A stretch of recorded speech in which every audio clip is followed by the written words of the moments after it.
देश में unemployment rates record स्तर पर सबसे हाई है। पीएचडी स्कॉलर्स को पियोन तक की वैकेंसीज के लिए अप्लाई करना पड़ रहा है। दुनिया भर के देशों में से काफी ज्यादा स्क्रीन टाइम हमारा है, लेकिन फिर भी अरे एलविश भाई के आगे कोई बोल सकता है क्या? हाँ, बोल सकता है, बिल्कुल बोल सकता है, बेबाकी के साथ बोल सकता है। Hello everyone, welcome to Choco Chips, stay thirsty, be great. आज के वीडियो में हम देखेंगे कि हमारे आसपास जो एक नया ब्रीड आया हुआ है इन्फ्लुएंसर्स का, उनकी असलियत क्या है, उनकी सच्चाई क्या है, और सबसे बड़ी चीज कि इस पूरी चीज में से हम क्या सीख सकते हैं। As a learner, what we can draw from all these kind of controversies going on all over the internet these days. अभी मजा आएगा ना भिड़ो। Because at Choco Chips, we aim for greatness, right? And to become great, you need to learn from your competitors, you need to learn from people whom you admire as well as whom you do not and you should not admire. So let's understand this whole thing and then we will understand what can we learn from this. देखो, हमारे आसपास internet की दुनिया काफी vast है। आज अगर बात की जाए तो इंफॉर्मेशन और एजुकेशन एब्सोल्युटली फ्री है। आप चाहो तो कुछ भी सीख सकते हो। Everything is available over the internet. But मजे की बात यह है कि इसी दौर में हमारा अटेंशन स्पैन गोल्ड फिश से भी कम हो चुका है। एंड इसी चीज का फायदा सो कॉल्ड इन्फ्लुएंसर्स उठा रहे हैं। आप एक प्रोडक्ट बन चुके हो लेकिन आपको समझ भी नहीं आ रहा है, और जब तक समझ आती है चीजें तब तक आपके घर में आग लग चुकी होती है। इसलिए उठो और जागो इससे पहले कि बहुत देर हो जाए। आपने देखा होगा आजकल बड़ा ही फैशन में चला हुआ है, एक यूट्यूबर दूसरे यूट्यूबर के साथ लड़ रहा है, कोई कुछ भी डाल रहा है यूट्यूब पे, और पागलों की तरह लाखों लाख की भीड़ उनको फॉलो कर ले रही है। एक नया फैशन सा बन चुका है लोगों को इंटरनेट पर कैमरा ऑन करके गाली देना। एक नया फैशन सा बन चुका है लोगों को इंटरनेट पर कैमरा ऑन करके बंदूक, महंगी गाड़ियाँ, महंगे घर, सारी चीज़ों का शो ऑफ करना। हालांकि अभी अभी पता चला है कि इनमें से काफ़ी सारी चीज़ें फॉल्स हैं, इनमें से काफ़ी सारी चीज़ें रेंट पर ली हुई है जो यूट्यूबर्स अपने वीडियो में दिखाते हैं। खत्म, bye bye, tata, good bye, गया। जो कंट्रोवर्सी हुई है एल्विश यादव और मैक्सटर नाम के दो यूट्यूबर्स के बीच, इसमें से हम पॉजिटिव चीज़ें क्या सीख सकते हैं, हम क्या सीख सकते हैं कि हमें क्या करना चाहिए और क्या नहीं, जिससे आप एक महान इंसान बन पाओ अपने जीवन में और इन चीज़ों के ट्रैप से बाहर आ पाओ। देखो, सबसे पहले ह्यूमन बिहेवियर और ह्यूमन डायनामिक्स को समझते हैं। इससे पहले हमें ये समझ में आए कि हम इतनी जल्दी किसी को फॉलो कैसे करने लग जाते हैं without even questioning that person. हर एक इंसान जो इस धरती पर आया है, हर एक human being is hungry for attention. मेरे अंदर भी वो चीज़ है, आपके अंदर भी वो चीज़ है, हम सभी में वो चीज़ है। वो इसलिए है क्योंकि हम सभी को इम्पॉर्टेंट फील करना काफ़ी अच्छा लगता है, और जिस मोमेंट हम इम्पॉर्टेंट फील करना शुरू कर देते हैं, वो इमोशन जैसे ही हमारे अंदर आ जाती है, हम बिल्कुल अंधे होकर किसी भी चीज़ को मानने या किसी भी चीज़ को फॉलो करने लगते हैं। और यही होता है जब इन्फ्लुएंसर्स आकर आपको कुछ बोलते हैं, आप खुद को उनके साथ जोड़ते हो, आपको ऐसा लगता है कि आप उनकी आर्मी हो, आप उनके फैंस हो, आपके लाइफ से उनको काफ़ी फ़र्क पड़ रहा है। सच्चाई ये है दोस्त कि आपके जीवन से उनको कोई फ़र्क नहीं पड़ रहा है। और इंटरनेट पे जो ये कंट्रोवर्सीज होती है ना, इसे 2-4 दिन में लोग भूल जाएंगे। जो भी इन्फ्लुएंसर्स कंट्रोवर्सी कर रहे हैं सिर्फ व्यूज़ और फॉलोअर्स के लिए कर रहे हैं, जिसे वो खुद भूल जाएंगे, लेकिन आपके जीवन में वो इम्पैक्ट पड़ा हुआ रहेगा जो कि आपको लॉन्ग टर्म में हानि पहुंचाएगा। एंड ये बहुत ज़रूरी है कि आप इस ट्रैप से बाहर निकलो। ये बहुत ज़रूरी है कि आप इस चीज़ को समझो कि जब आपसे कोई अपना अटेंशन मांग रहा है तो आपके जीवन में क्या वैल्यू एडिशन हो रहा है। क्या आप एंटरटेन हो रहे हो? अगर आप एंटरटेन हो रहे हो तो गलत चीज़ों से अगर आप एंटरटेन हो रहे हो तो ये बिल्कुल गलत बात है, राइट? आपका ज़मीर भी आपको पुकारेगा एक रोज़ और कहेगा कि ये क्या कर रहा है यार तू लाइफ में। सो इस चीज़ को समझो, ये बहुत गहरी चीज़ है। जिस दिन आप इस चीज़ को समझ गए उस दिन आपकी ज़िंदगी बदल जाएगी। इस पूरे चक्रव्यूह से बाहर कैसे आए? इस पूरे चक्रव्यूह का जो कोर है वो है अटेंशन। ये सारे इन्फ्लुएंसर्स आपका अटेंशन ग्रैब करेंगे, आपको वैसी चीज़ें सुनाकर जो आप सुनना चाहते हो। ये है कड़वी सच्चाई, इस चीज को समझो। मुझे पता है कि आप में से कई सारे लोग कमेंट में ये कहने वाले हो कि तुझे जलन हो रही है उनके सक्सेस से, तुझे ये हो रहा है, तुझे वो हो रहा है। नो माय डियर फ्रेंड, मुझे कुछ भी ऐसा नहीं हो रहा है। मैं बस आपको असली बिगर पिक्चर को दिखाने की कोशिश कर रहा हूँ। आपको अगर दिखती है तो अच्छी बात है, लेकिन कभी ना कभी आपको ज़रूर दिखेगी। तब मैं शान से बोल पाऊंगा कि जब कोई बात नहीं कर रहा था तब मैं अकेले खड़ा था। उस रोज़ फिर से यहाँ आना और कमेंट में लिखना कि यार you were correct. Emotional damage. अब एक बड़ा सवाल यहाँ आता है कि ठीक है, हम पूरी ज़िंदगी एजुकेशनल कंटेंट या पूरी ज़िंदगी अच्छी चीज़ें ही तो नहीं देख सकते हैं ना। कभी कभी हमें फ़न भी करना रहता है, कभी कभी हम वैसे वाले कंटेंट को भी देखना पसंद करते हैं।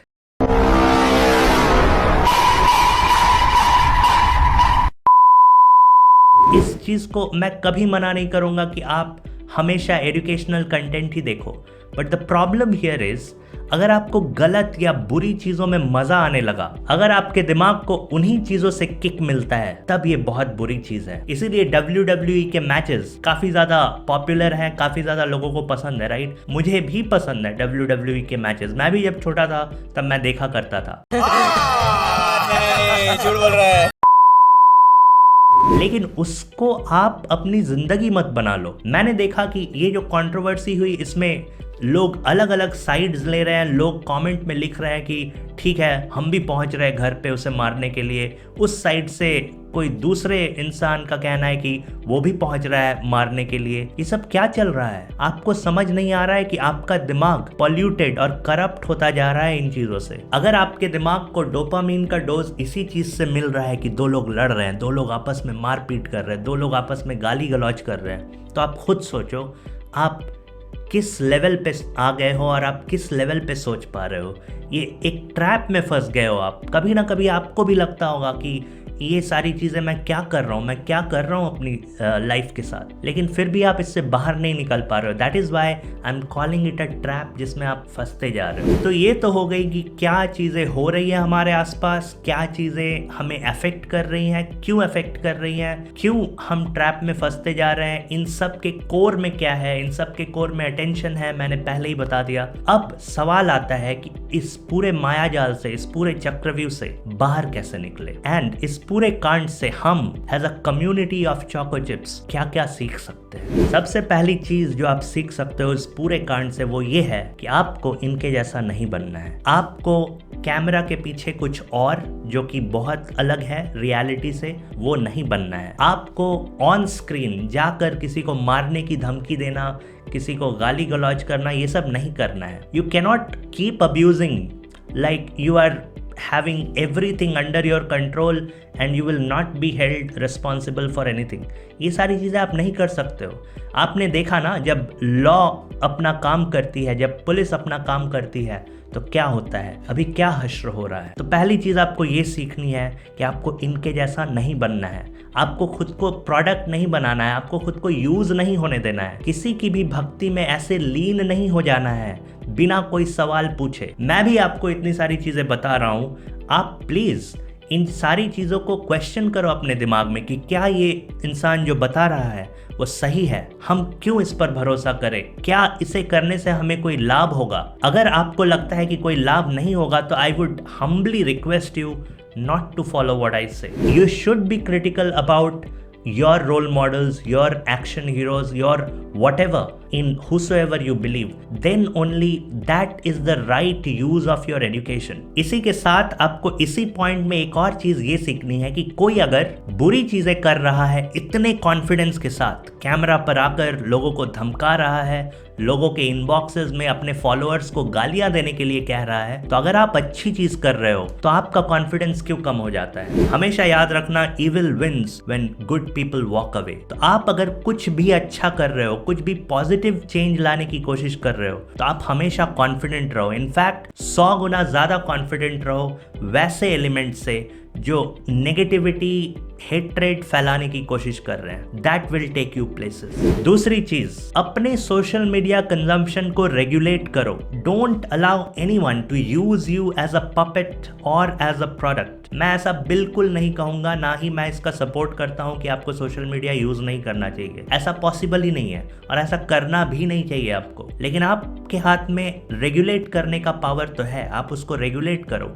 जैसे जैसे आप उसको रेगुलेट करेंगे, आपका फीड जो है वो क्लीन होता जाएगा और आपका माइंड दूसरी चीज़ों में मज़े ढूंढने लगेगा, जो मज़ा आपको अभी इन चीज़ों में आ रहा है, and that will make you great. तीसरा पॉइंट जो काफ़ी इंपॉर्टेंट है, जो हम में से काफ़ी सारे लोग मिस कर देते हैं, वो है ऑलवेज आस्क द वाई। किसी भी चीज़ को आप देख रहे हो, पढ़ रहे हो, सोच रहे हो, बातें कर रहे हो, हमेशा देखो कि अगर वो चीज़ आपके जीवन में, आपके माइंड में, आपके सोचने के तरीके में कोई इम्पैक्ट डाल रहा है तो उसको क्वेश्चन करो, उसको क्वेश्चन करने की हिम्मत रखो, पूछो कि क्यों ऐसा हो रहा है। इस केस में भी जब आपको ऐसा लग रहा है कि यार मुझे लड़ाइयाँ देखने में बहुत मजा आता है, खुद से पूछो कि क्यों मजा आ रहा है, ऐसा क्या हो रहा है मेरे साथ, क्या मैं कुछ गलत कर रहा हूँ। Always ask this why question to yourself. ये एक सेल्फ चेक मैकेनिज्म है। अगर आप इस एक क्वेश्चन को पूछोगे, आधी से ज्यादा प्रॉब्लम्स आपके लाइफ में सॉल्व हो जाएंगी। ऐसा मैं नहीं कह रहा हूं, सोक्रेटिस ने सबसे पहले कहा था कि it is the most important thing to ask a why in everything. चौथी और आखिरी चीज जो आपको करनी चाहिए, आप एक एक्सपेरिमेंट कर लो। मेरी बात पे यकीन मत करो, आप एक्सपेरिमेंट कर लो। बस एक हफ्ते के लिए, शिद्दत से, ऑनेस्टली, बस एक हफ्ते के लिए कोई भी एक किताब जो आपको पसंद है, कोई भी किताब, आपको 50 शेड्स ऑफ ग्रे पढ़ना है वो भी पढ़ लो आप, कोई प्रॉब्लम नहीं है। कोई भी एक किताब उठाओ और एक हफ्ते के लिए सोशल मीडिया यूज मत करो। मैं बिल्कुल मना कर रहा हूं यूज करने के लिए, इसलिए क्योंकि आप बहुत ज्यादा एडिक्टेड हुए पड़े हो इस वक्त। एक हफ्ते के लिए सोशल मीडिया बिल्कुल मत यूज करो। इंस्टेड आप कोई भी एक किताब उठाओ, उसको एक हफ्ते के लिए पढ़ो। पर डे अगर आपको 2 या 3 पेजेस ही पढ़ पा रहे हो आप, तब भी कोई बात नहीं है, लेकिन उसे एक हफ्ते शिद्दत से ऑनेस्टली करो। आप देखोगे आपके जो थॉट्स होंगे वो बदल जाएंगे। आपके दिमाग में जो डोपामिन फायर होगा, जो प्लेजर्स मिलते हैं आपको अलग अलग चीजों से, उनका नेचर बदल जाएगा। फिर आप दोबारा रेगुलेटरी मेथड्स के साथ सोशल मीडिया यूज करना स्टार्ट करो। तो इस तरह से आप अपने ब्रेन को रीवायर कर सकते हो। See, the best part about our mind is we can shape it the way we want. This is a very very powerful technique. Try doing this. I have suggested this to a lot of people and they have seen remarkable changes in their personality. So try doing this honestly. This will help you not only right now but also in the longer run. इस video को and करने से पहले मैं ये कहना चाहूँगा आप सबसे, एक ज़माना था जब हमारे रोल मॉडल्स हुआ करते थे राजा राम मोहन रॉय, गौतम बुद्ध, भीमराव अंबेडकर, नेताजी सुभाष चंद्र बोस, महात्मा गांधी, एपीजे अब्दुल कलाम, इस तरह के लोग, कल्पना चावला, ज्योतिबा फुले, इस तरह के लोग हमारे रोल मॉडल्स हुआ करते थे, जो कि एक पर्टिकुलर समाज को सही रास्ता दिखाया करते थे। मगर आज दुर्भाग्यवश ये कहना पड़ रहा है कि हमारे यूथ का जो रोल मॉडल है वो बिल्कुल ही ऐसे लोग हैं जिनको आप अगर बहुत ज़्यादा देखोगे तो आपका दिमाग तो करप्ट होगा ही, आपके जो रिश्ते हैं दूसरे लोगों के साथ आपके लाइफ में वो भी तबाह हो जाएंगे। Please it's a humble request, आपने इतने दिन ऐसे लोगों को फॉलो किया, ऐसे लोगों को अटेंशन दिया जिनसे आपको सिर्फ लोगों के प्रति गुस्सा आया, लोगों के प्रति घृणा आई। आप इस चीज़ को कुछ दिन के लिए बदल कर देखो और ऐसे लोगों को अटेंशन दो जो आपको कुछ सिखा रहे हैं। कोई बिजनेस पॉडकास्ट सुन लो, कोई अगर किसी फील्ड में अच्छा है उसकी बातें सुन लो, आप देखोगे कि आप में ऑटोमेटिकली चेंजेस आने लगेंगे। इसको आप बहुत ही पॉजिटिव तरीके से कर सकते हो। मान लो आपको मार पीट करना ही अच्छा लगता है, तो कोई किसी ऐसे इंसान का पॉडकास्ट सुन लो जो कि बॉडी बिल्डर रहा हो, जो कि बाउंसर रहा हो, जो कि रिंग फाइटर रहा हो, तब आपको उस चीज में भी पॉजिटिव चीजें सीखने को मिलेंगी, राइट? सिर्फ कैमरा ऑन करके बकवास करने वालों को सुनकर आपको क्या हासिल होगा, सोचो इस बारे में। All right, that's it for this product. In the last product जो आपने ढेर सारा प्यार दिखाया है उसके लिए तहे दिल से शुक्रिया। उस वीडियो को अगर आप लोगों ने नहीं देखा है तो गो एंड वॉच दैट। उसमें हमने सीखा है कि अंबानीज के प्री वेडिंग बैश से हम क्या चीज़ें सीख सकते हैं उस वीडियो पे काफ़ी सारे कमेंट्स हैं जिससे आपको बहुत कुछ सीखने को मिलेगा। Go and watch it, I will put the link in the description. On that note, comment section में ये लिखना बिल्कुल ना भूलें, #I follow the right people। Till the time we meet next, thank you.